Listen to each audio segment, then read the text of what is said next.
Guys, gagawa tayo ngayon ng masarap na pampalamig.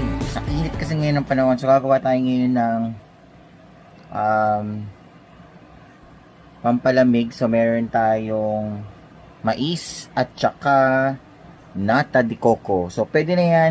So 3 ingredients, pwede na tayong makapagpalamig. So meron tayong ice. So lagyan natin ng ice yung ating mug. Then lagyan natin ng mais tsaka nata de coco. Then pwede na yan. Lagyan natin ng gatas. 2 scoops lang, pwede na yan. So meron ka na masarap na pampalamig. Ayan.